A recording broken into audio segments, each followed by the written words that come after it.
วกเราพร้อมดำรงชีวิตอยู่ในยุคโลกาภิวัตน์คนที่อยู่อาศัยและเศรษฐกิจล้วนแล้วแต่มีการพัวพันและเสื่อมโยงกันหลายขึ้น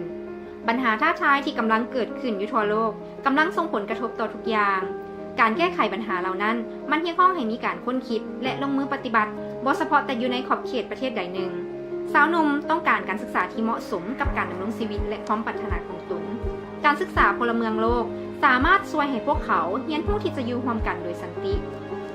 การศึกษาพลเมืองโลกซุกยั่วให้เกิดมีความรู้สึกว่าตนเองเป็นส่วนหนึ่งของความเป็นมนุษย์บนพื้นฐานหลักการของสิทธิมนุษย์ช่วยให้นักเรียนมีการค้นคิดอย่างรอบคอบเข้าใจการเชื่อมโยงระหว่างท้องถิ่นและโลก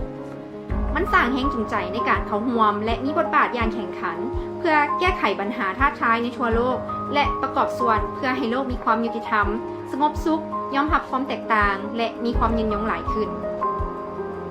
การศึกษาพลเมืองโลกสามารถถ่ายทอดผ่านหัวข้อต่างๆบ่เฉพาะแต่อยู่ในโรงเรียนแต่ยังสามารถถ่ายทอดอยู่ในชุมชน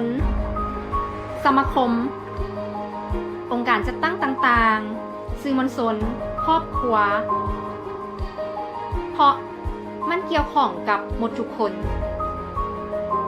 การศึกษากระตุกซุกโยการเป็นพลเมืองโลกในขณะที่นักเรียนได้เรียนรู้เกี่ยวกับปัญหาของโลกและผลกระทบต่างๆต่อชุมชน